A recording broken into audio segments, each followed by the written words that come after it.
Welcome to Bastard Quest. I'm your game bastard Kyle. Todd. Likely story. I'm Corey. I'm just Austin. Tonight we are playing Regency CTHULHU, a Lovecraftian horror game from Chaosium Inc. A custom expansion from the standard Call of Cthulhu game. Good summary, Austin. In case you're wondering, it takes place in 1813 in England. It is sometimes called Jane Austen's Cthulhu. And by sometimes, I mean they put that on the book. So our characters are all member of TEED, the Examination Association, a polite society that investigates the things that go bump in the night in England. Corey, who are you playing? I'm playing Miss Emma Wentworth. She's a gentlewoman. Austin, who are you playing? I'm playing Mr. James Bennett, gentleman poet. Todd? I'm playing the Reverend Jennings Samuel, who at the end of last week's episode, his eyes beheld an eerie sight. Yeah, so if this is your first episode of this game arc or your first episode of Bastard Quest, go back a few episodes to the beginning of this Regency Cthulhu game, because otherwise it will not make any sense, because the Reverend Jennings just opened a door in a mansion that leads to another world. Yeah, we do handily label our episodes with 1, 2 numbers that follow a sequence. Yeah. So goddamn it, stop it. Yeah. Why do we keep having to tell you, Craig? I mean, in fairness, when we started the podcast, we did use non-Euclidean geometric numbers. Well, of course, but we're done with that. yeah. It always reminds it reminds me back in the 90s when DVDs first came out and like director commentaries were all the rage on the special features, and they would always say, I really hope nobody's watching this movie with the commentary before they've actually watched the movie. And you'd be like, who the fuck would do that? But there were fuckers who would actually do that. That's actually the way I originally watched Jacob's Ladder. Anyway, weird aside, but true. Todd, the Reverend Jennings has just opened a door in North Lake Hall at the end of the long corridor. It is supernaturally long. It should not be, given the rest of the house's architecture. Has gotten longer since we've been here as well. That's true. It keeps growing. And at this point, it's in the evening. Jennings, it normally opens out. You push it out to go out into the gardens. He pulled the door in, and it opened onto an alien vista. Clouded skies, rolling thunder, lightning, and in the distance, a looming, almost pulsating obelisk. Cold wind rips down the long corridor, blowing Reverend Jennings' coat aflutter. An obviously alien realm. He's going to explore. Okay. I'd like to remind the listeners, Reverend Jennings is quite alone. And Todd's second character. Yes, this is the Reverend Samuel. The Reverend steps into the dark world. Meanwhile, Emma and Bennett are guests at North Lake Hall in the wake of the attack in which the Reverend associate was so cruelly killed, and as was Mary Hill. Likely by the same beast that got its hand on a pistol somehow. Yeah, for sure. Yeah. Whatever it wasn't an accidental shot. Got to do something about gun control with monsters. I mean, let people have them. They've been reasonable with them. Monsters, get them out. The two of you are in the main parlor, comparing notes on what you've learned from your day's investigations. You've lost track of where the Reverend went. The new Reverend that replaced your previous one. Yeah. By the way, I would just like to say I really don't feel like that the original Reverend's death affected them that much. I mean, there's not been like any kind of memorial or funeral plans. Well, he was an American. Yeah, we don't worship the same God. Well, he was anti-vax. Like, it was just a matter of time. They kicked his body into a smallpox box and threw it in the tents. Mm-hmm. We actually kept a box handy for when he finally succumbed to one of the hundreds of ailments that took the English on a daily basis. It's so many. We basically just had one ready to kick the fucking lid closed. So you're comparing notes, and I'm assuming Emma is going to relate to Bennett what she learned from the butler. Did you know all butlers don't have genitals? So what did you actually find out? Emma explains everything that the butler told her to Bennett. All right. So let me see if I got this straight. Elizabeth told us about this blasted sacrifice this family makes occasionally in order to supposedly keep their wealth and access to these gems and beautiful trinkets and such that they sell. Reasonable. And the butler's telling you that this world where they make this sacrifice is accessible by opening this door the other direction. Sounds reasonable. I think we got to go check out that other corridor again. But first, I'd really like to find a weapon. It might be good. At that moment, Emma's like, finished, and she's finally finished reloading her gun and cocks it. From the previous night. Yes. It's been 3 days. So, Kyle, Bennett actually made a little bit of headway socially with Elizabeth at the ball. Okay. I wonder if there could be enough to maybe ask her to help us procure maybe some other supplies like weapons. And Or such. if she's cool with being bait. Because our Yeah. job isn't to save her, it's just to get to the bottom of this. Yeah. Correct. Yeah, well then fuck her. Yeah. She's getting married before me, and I don't like it. Well, not yet. Well, she last time you saw her, she was up in the sewing room, so you could always ask. All right. So Bennett makes his way up to the sewing room, Hey, wait for me. Does Emma go as well? Yes. knocks respectfully on the door. Emma knocks disrespectfully. Like, hey, motherfuckers, we're here. They say, come in. You go in, and it's Elizabeth and her mother, Lady Lydia. They're sewing because there's no internet in 1813. Just a normal English sewing room. There's the clock ticking away on the mantle over the fireplace. Backwards. And Elizabeth says, oh, Mr. Bennett, would you like to join us for some embroidery? Oh, it's very kind of you to invite us. Madam Elizabeth, I wonder if I might have the pleasure of your ear for just a moment. Her mother's jaw drops. Weird. And, Could I have a word?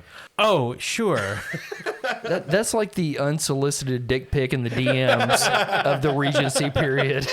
Yeah, the Reverend Jennings Samuel feels the cringe in another dimension. It's so strong. Yeah, dude. It's not going to get her attention. So, yeah, she steps to the side of the room, which is as close to privacy as you're going to get. And Yeah. she says, yes, of course. Miss Elizabeth, we think we've made a breakthrough in our investigation of this strange ritual you told me about the other night at the ball. Yes. And I wonder if you might be able to help us secure a few more weapons if we go hunting. We go to her for arms. She says, wait, are you not going to ask me to marry you? Because I thought that's where this was going. I mean, I'll gladly do that. I but will in order to have also- your hand in marriage, I need to make sure you're alive and not sacrificed to some abominous hellhole. But I'm richer. Marry me. Elizabeth shrugs and says, I mean, I can help you get some guns if that's what you want. I would really prefer that right now. We can talk about marriage when I come back. Okay, roll your charm Okay. to see if she will still be interested in you after you come back. Is there anything Emma could maybe do to help out? Why would she help you with this? Because she's got higher charm. Oh, well, you're gonna get guns. This is just to see whether or not Elizabeth is still interested in Mr. Bennett after she Oh, gives you okay. the guns. Well, I'll happily roll for that. And that's why I was saying I don't know why Emma would help with that. Okay. Actually, Corey, do you want to try to interfere on this roll? Yes. Well, you can tell that Elizabeth is a little disappointed that Mr. Bennett came for firearms instead of talking about courting or marriage. And so you could drive a wedge between these two. Okay, can I use my fast talk? Absolutely. Okay. I don't think it literally means that. Oh, shit. But sure, fast talk could be appropriate here. My dear Elizabeth, no, in 300 years or so, they'll legalize gay marriage and then try to unlegalize it. But wait, talk to me. We could go to the Cthulhu land and get life-extending drugs. It's the spice, isn't it? Okay, so Cora, you can both roll your charm, and whoever gets higher, Okay. or whoever gets lower in this case, since Okay. this is called Cthulhu. So it's not my fast talk, I'm rolling my charm? Oh, I'm sorry. Yeah, you use fast talk. Austin will roll his charm. Okay. Okay. My fast talk is 45. My Okay. charm is 15. Cool. Can I only have opposed rolls against Austin from now on? Yeah. Please. I will slip you imagine, money under the table, Kyle. Okay, absolutely. All right, here You we just go. say the word. Well, I rolled a 29. Oh, nice. That's pretty good. Emma rolled an 18. Oh, shit. So Mr. Bennett says, and the gun's over here, looks out the door, turns around, and Emma and Elizabeth are just making out. Lip locked. Hell yeah. Bennett stands for a moment, ego bruised. But then he cocks whatever shotgun he has access to. Elizabeth pulls away, takes a breath, wipes a strand of hair out of her face. Oh, the guns, yes, let's go. And she takes you down to the North Lake Hall Armory. Oh, they weren't right there. I kind of assumed they were in the sewing room. Turns out they course, weren't in the sewing room. No. This is the sewing room and where we keep the AK-47s. Right, sure. So she takes you to a closet off the main hall, not for making out, but it's full of guns. Blunderbusses, muskets, pistols, double-barrel pistols, rifles, shotguns, ninja stars. Okay. I'm interested in either that shotgun or the double-barrel pistol. You can take as many guns as you could reasonably carry. Can Emma dual-wield flintlock pistols, please? Yes. Thank you. Okay, I'm going to take a flintlock pistol, and then I'll take the shotgun. What's that damage? The shotgun damage is 1d6/1d3/1. Basically, at 10 yards, it's 1d6, 20, it's 1d3, and 50, it's just 1 damage. And all these use the firearm skill. By the way, the blunderbuss does the most damage, 2d6, so... Okay, Emma takes one of those too. But pistols 1d6 plus 1, and the only difference between a regular pistol and a double barrel is the double barrel is sexual. You can fire 2 shots before it has to be reloaded, basically. Okay, well, I'm going to have a shotgun and the blunderbuss then. All right. What's the reload on the shotgun? 7 days. It's on brand. No, it's standard reload for basically all of these is 1 every 4 rounds. Okay. Cool. Elizabeth takes a rifle and says, also, where are we going again? You're coming with us then. You're going hunting the beast, right? Is that what we're doing? You wanted guns. I assume that's what we're doing? Well, we don't really know where we're headed. We just know if we open the door the wrong direction in the long corridor, it'll show us the world where these sacrifices are supposed to take place. The door. Yes, the door at the end of the hall, my dear. Uh-huh. Have you two been doing Italian drugs? I recognize this sounds like one of my more outlandish poems, but I promise if you just accompany us, we'll show you exactly what we mean. Okay, sure. And I have to tell you, since we're hooking up nowadays, they're going to sacrifice you. Is this like Your family, my love. Oh, okay. They all sacrifice us in many ways, but in this case, you're going to die so they can get gems. So you're definitely going to have to make some sort of roll on that. Okay. To convince her that that's the case. I'll use Persuade. Okay. What do you have in Persuade? I have a 40 in Persuade. Oh, okay. Mine is too. Can I help him? Sure. He can have advantage. Emma got an 8, Nice. which would be the hardcore success. Exactly. She says, that explains a few things. And you all turn and you see the sewing room and her mom is standing there. With a ceremonial dagger. Sharpening a ceremonial dagger. Wearing like this bizarre...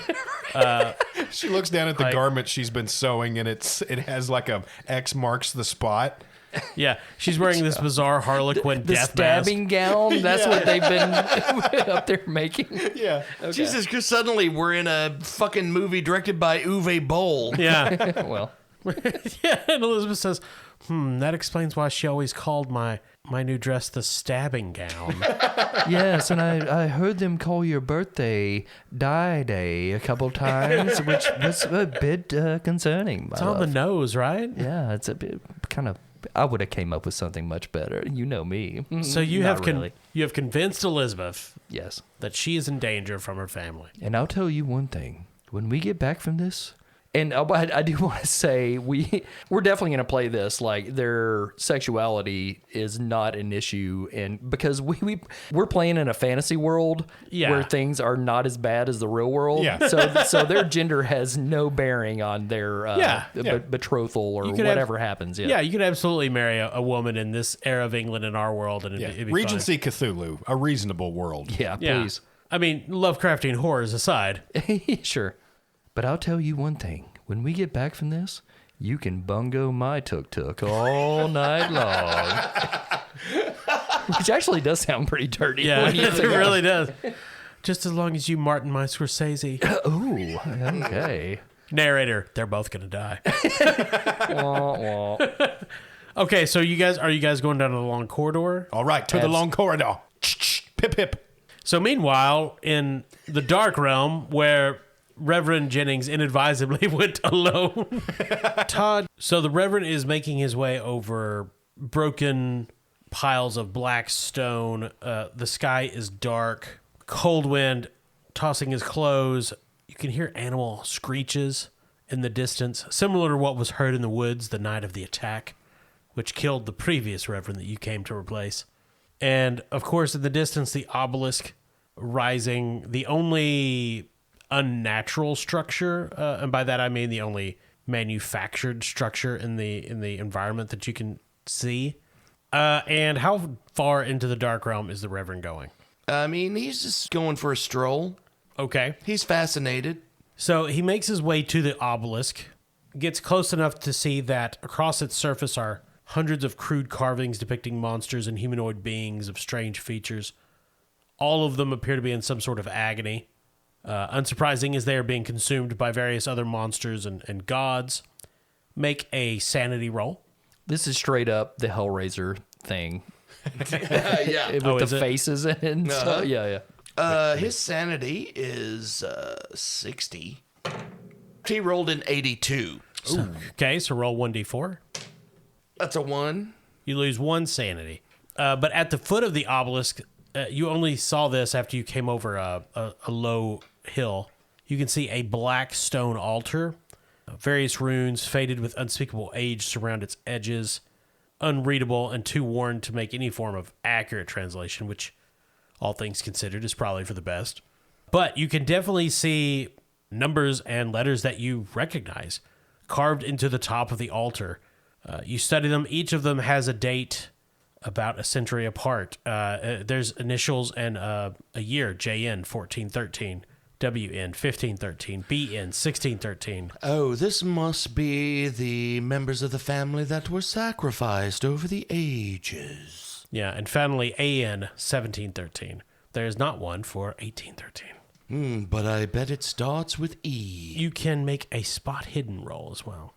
25%. Ooh, 33. How much luck do you have? I'm a new character, so I have all my luck. Oh, Nice. awesome. Use that shit. Just to say, you can use that to make the difference. So I'm going to use 8 luck to get that down to 25 for a success. So the Reverend notices that there is long dried bloodstains covering the top of the altar, and he turns away for a moment, and probably 50, 60 yards away, hunched over a stone, is some kind of creature that he's never seen before. It's vaguely humanoid, hairy. It has these protruding ribs, no head, but its monstrous, distorted face is in the center of its chest. It has these twisted arms that end in long claws. This is, of course, one of the horrors that slew the Reverend Samuel Jennings. So, Todd, as this is the first time this character has seen one of these, you need to make another sanity roll. All right. Sanity now at 59. That's a 32. So you only lose 1 sanity. Yeah, he's read the Old Testament. It's fine. It notices you watching it and shrieks and disappears behind the rock, and you can hear loose stone being kicked around. It's clearly running. Do you pursue it? Yes. Okay.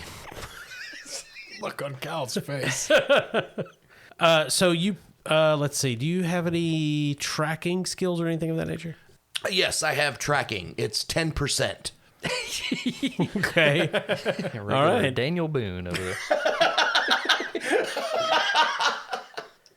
All right, I'm going to roll my tracking. 24. I'm going to use 14 luck to get down to 10. Okay. I mean, it would be so much better for you if you had lost sight of this creature, but over broken stone hills and across these flat plains that are almost a reflective finish, the Reverend inadvisably follows the thing through the dark realm, deeper and deeper into this twisted Cthulhuan nightmare. Finally, he sees it climb a low rise and disappear inside a cave. I'm going to ask this. Does the Reverend follow the horror into the cave in the Dark Realm, some miles distant from the portal from which the Reverend entered, this otherworldly alien dimension for which he has no previous experience. I've always had a fascination with spelunking. I will go into the cave. All right. So we could draw this out and play this out, but here's what happens. The Reverend goes in and he never comes out again. Oh, I see. I mean, he's leading you to a group of horrors that are going to tear you apart, and like that's their thing. Well, I mean, It's kind of their shtick. You know, Cthulhu's kind of into that. yeah. I see the I'm no Reverend. judge. I mean, it's Right. fine. I mean, I see the Reverend as kind of like Uncle Frank in Hellraiser. You know, he's into it. So Todd, if you want to, you can narrate how he dies in this dark cave alone, far from any other human, torn apart by horrors who eat him. After walking into the cave, he gets about 10 feet in when he is suddenly consumed by pitch blackness. He can't see any of the creatures that beset upon him. However, he can hear them, and the mere sound of their voices begin to drive him insane, so that when they begin tearing his flesh from his body, he actually is enjoying it, and as his body is ripped asunder, he curses the name of Christ. Wow. And pledges allegiance to the Dark Lord Satan. And the last thought he has before the unspeakable horrors rip the head from his body is, "Oh, I never got laid." Aw. Meanwhile, Emma, Bennett, and Elizabeth enter the Dark Realm. I start to say, is the door just kind of sitting open? Yeah. He just left it open. Yeah, that's handy. Yes. Elizabeth is shocked that you two aren't just insane and that there is some otherworldly portal in her house. Told to you, boo. Wherever this is. I guess this is like Spain? Ireland. Well, you know, after the potato famine, what do we do? So it seems to me, according to the rules of setup and payoff established in Aristotle's Poetics, That's in character. I'll allow it. that there must be some central figure of iconography that keeps this world connected to ours. Ooh. Something maybe like that obelisk over there. Oh, we should listen to him. He's a poet. That means he's pretty much a scientist in these days, if you know what I mean. Elizabeth just slowly shakes her head and looks somewhat askance at her new paramour. Well, I'll tell you this right now, my new love. I'm ready to get married, and I'm ready to get married to you like Thursday or so. We'll have to. I'll have to look at my calendar, but to do that, we're going to have to stop this whole sacrifice business. Either that or the two of you just have to escape. If Elizabeth can't be sacrificed, does that break the curse altogether? Or you could sacrifice yourself. I don't know about that part. Okay. Does that have to be a virgin or something? We don't know these things. You have no idea. I start to say it's a generational sacrifice, so does it matter what member of the family it is? I don't know. Maybe you guys should investigate. Yeah, maybe we should go to the library in the midst of this chaotic time, Kyle. Or you could go to the obelisk where things are written on it. Well, I feel like the only logical explanation here is to investigate further into this land of ashen death. Yeah, I think we should go have a look at that obelisk. So the three of you make your way across the Dark Realm to the obelisk, scrambling over broken stone, helping each other over the larger boulders. You can tell someone else made their way in this direction not long ago. Ooh, looks priesty. There's no sign of them, whoever it was. We find a dropped neck wedge. You do hear some horrifying screams in the distance. Emma picks up the neck wedge. Smells vaguely of Axe body spray. And you come over a low hill and you can see an altar at the base of the obelisk. Oi, look there at that altar. Are those initials? So the three of you are examining the altar, and Elizabeth does confirm that those would be initials of relatives of hers. The one she most recalls, Alistair Northlake, A-N at the end, who died mysteriously as a baby. Were they the firstborns? They were all firstborns, yeah. Okay. So, what are you guys going to do? So my first instinct is to try and get her out of here. I don't know if we have to destroy the obelisk or anything like that, if we can just get her away. Let's shoot at it. You could shoot at it. So there's runes and such. We can't read much beyond the initials, right? Well, probably not normal people, but you guys are members of T, so I don't know if you have any weird skills that might help you translate some of them. I have an occult skill of 25. Okay, roll your occult. Can I attempt to help? Yeah. I have fine art. I mean, this is a nice obelisk. Oh, yeah, you right? would know about certain things of that nature. Sure. Yeah. I mean, you've seen one obelisk. They're all the fucking same. Like, Sure. There's no difference. yeah, you can help increase his impact because I'm a kind and generous person. Thanks, Kyle. All right, so And we don't want an episode 5. Of Yeah. this. Episode 5 is only good for Empire Strikes Back's. God. Roll your dice. Okay, so am I rolling with advantage, Kyle? Yeah, Okay. I think it's with the impact is what it's called, but Okay. yeah, it's advantage. All right. So trying to beat a 25. Oh, I rolled a 34. You got some luck? I have literally almost run out of luck. I have 4 points left. Can I loan him a luck? No. Now, I do want to ask, Austin, have you made a roll in this game without luck? I mean, only a couple.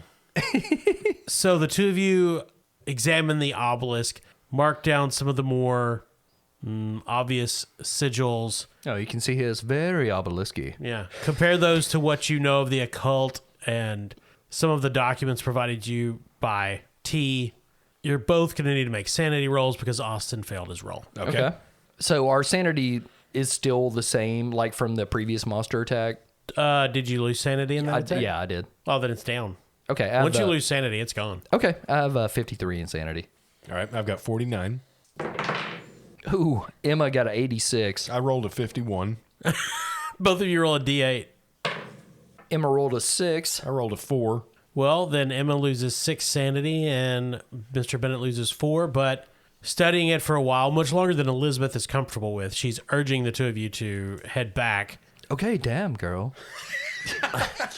Don't do this in front of company. The first lover's spat. You gather that some sorcerer long ago constructed this, opened the doorway between worlds, and used the riches of this one. Apparently, there's supposed to be gems somewhere around here to enrich his house. You're not sure the sorcerer's name, but it's signed he of the North Lake. So, presumably, an ancestor. So the obelisk is the power here. Yes. Fire! Yeah. I shoot at it. Well, hang on. I need all the gunpowder y'all can give me. Okay. Yeah, I mean, this is a large stone obelisk, probably 20 feet tall, so just shooting at it would be... Yeah. Okay. Bennett's plan is to basically put together a mound of gunpowder at the base of this obelisk. And send it crashing down. Yeah. Sacrificing himself. Well, no, I mean, I can make a little trail of gunpowder to make a fuse. Oh, okay. You can do the I was Wile gonna E. say, Coyote. well, fine. You're not cool with the poetic death, whatever. Some poet you are. All right. Do you have any sort of mechanical or engineering skills? What do you think, Kyle? No. No, I don't have anything that applies here other than like the base skill of firearms, which is 20%. Well, you can always just use your raw intelligence. Oh, I'd love to do that. All right. All right, you already said it. It's established. Can I help? I'm rolling to beat a 70. Yeah, you can help Corey. I think real hard at it. Okay, so then I'm rolling with advantage to try and beat a 70 with 2 die. Hey, why are you so confident? Here comes a... No, I'm setting this up. Like what I just say about Aristotle's Poetics, guys. I'm setting up some expectations. Let's see how it falls down. Well, before you roll, Mr. Bennett is building a bomb at the base of the obelisk. Elizabeth and Emma retreat up the hill a bit. Okay. One, to give him space to work, and also because he's building a bomb. Yeah. And it's Mr. Bennett, the poet. And I know nothing about her. I'm really trying to get to know her. Yeah. So you two are there. The wind is whipping your hair. It's dark, and you hear a voice behind you. Preposterous. What are you doing here, Elizabeth? It is Sir James, her father, with a blunderbuss. Fire! How does Emma react? Seeing her future father-in-law there with a gun. Well, knowing that he's aiming to sacrifice her future wife, Emma fires. All right, roll your firearms. Okay. Emma's got a 40 in firearms. Can I get advantage considering I've never been in love this hard? Yes. Thanks. Awesome. Hang on. Before she rolls her shot, can I roll to set up this bomb? In a minute.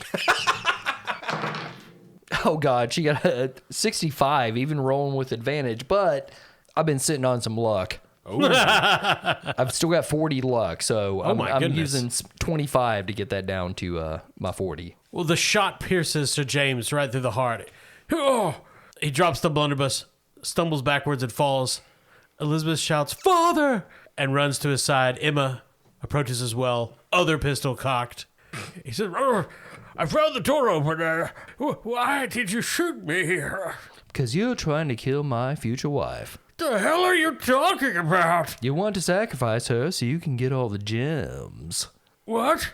No, I married into the family and took my wife's name. Oh, well, legally in the 1800s, you can go to jail for that. And Lady Lydia steps forward out from behind a rock with a shotgun and levels it at Emma's head. Home wrecker! Well, it rolled a 92, so the shot goes wide. Emma catches the shot pile, Is that right? does a backflip, and throws it back. You have another pistol, though, right? Yeah, Did you and, take two pistols? and a blunderbuss. Oh, which would you like to shoot her with? Both. Well, for the purposes of this, just pick one. Can I toss one to my boo-boo and have her shoot Yes, as I shoot the blunderbuss? absolutely. So my firearm is 40. Okay, Does Elizabeth have firearm skills? she does. Okay. Not that good, but she has it. Okay. Emma got a 13. Damn. Elizabeth rolled a 24. Oh, y'all fucked her up. So guns go off. I'm not even going to make you roll damage. Lydia is hit with several shots. She tumbles backwards, disappears over the edge of a cliff, screaming. She falls 10,000 feet. Jesus. Oh, wow. No, I'm kidding. She just falls like 10 feet and dies because she got shot by a blunderbuss and a pistol. Well, yeah. I would advise the ladies to go ahead and get through the doorway. I don't know what's going to happen when I blow up this obelisk. Austin, roll. Okay. Yeah, the ladies are real afraid right now. They just fuck shit up. Well, now you're empty. All Let him feel like he's doing something, my dear. He's a poet. right.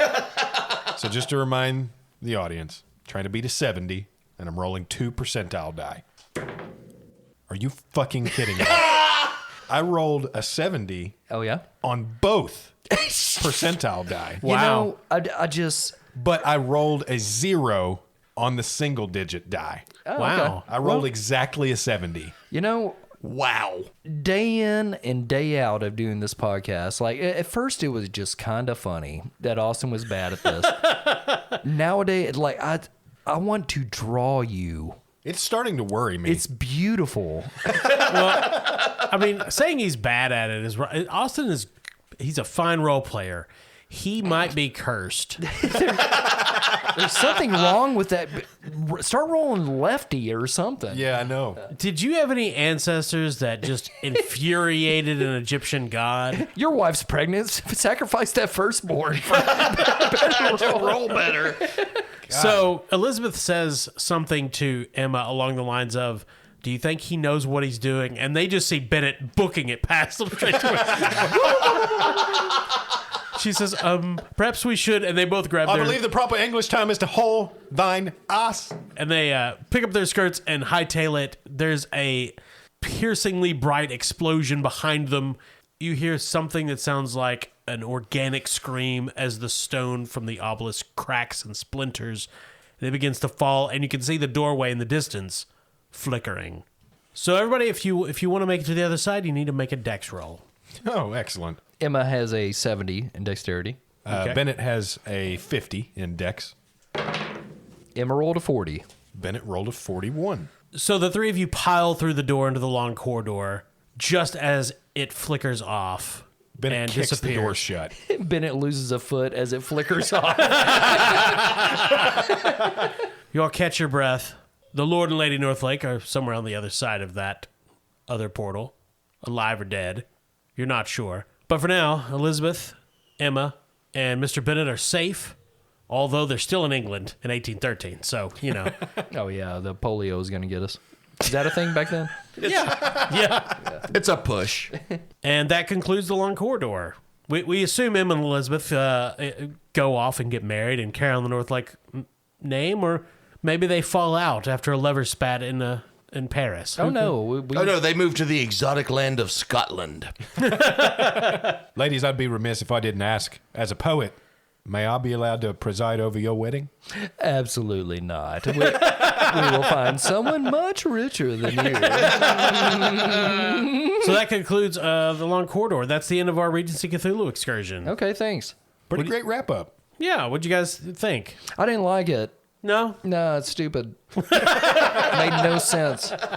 Jane Austen would never. Jane Austen wrote this. Did she? Right. Yeah. The lost manuscript. It was fun. I enjoyed it. Yeah. Yeah, 2 of your characters died, Todd. So that's a record on the podcast now. I mean, yeah, that rarely happens, so, you know. Yeah. I mean, I do think there's something to be said for as poorly as I roll, how often I do manage to survive. Usually that's by Kyle's good graces, though, not really anything of my doing. Yeah, Hey. you survive, but you're a poet for the rest of your life. Really, if you were going to let a character die, you should have let this one go, Yeah. Austin. Well, I mean, if any of these characters are going to suffer from the fate of H.P. Lovecraft himself, it's Bennett. Mr. Bennett. Oh, poor Mr. Bennett. It's kind of cool when your character dies because you can just sit back and listen. It is Back and easier. judge. You don't have to think. That concludes Regency Cthulhu. Thank you to all of our Patreon members who support our nonsense. Yes, thank you. Thank you so much for supporting this because it still blows my mind that people are actually doing that. Yeah, more and more people have been signing on, and we can't thank you enough. Yes, thank you very much. We should have named the obelisk after one of them. The obelisk of Herc. Herc obelisk. Yeah. Well, then we couldn't destroy it. We'd have to call it like the Colby and Kenny obelisk. Oh, yeah, we would have And then moved in. then it got tetanus. Having Patreon subscribers, it like reminds me of when I was a kid and we didn't have a Christmas, and the Salvation Army would put up the angel trees, and people I didn't know would bring me stuff. Okay. Oh, well. Yeah, it's kind of like that. All right. So, also thank you to our sponsor, Barrel and Bond. Barrel and Bond, 100 Broadway, right at the foot of the Ohio River in beautiful downtown Paducah. Enjoy all the bourbon you want, but when you go to the bathroom, the doors open, pull. Do not fucking push. Never. Nope. Never. Obelisk. Definitely no longer contaminated with vinyl chloride. That's true. And thank you to you, listener. Thank you. Whether you're a Patreon member or you've left us a rating or you just like to hang out. But thank you for listening. I'm Kyle. I'm Todd. Corey. Austin.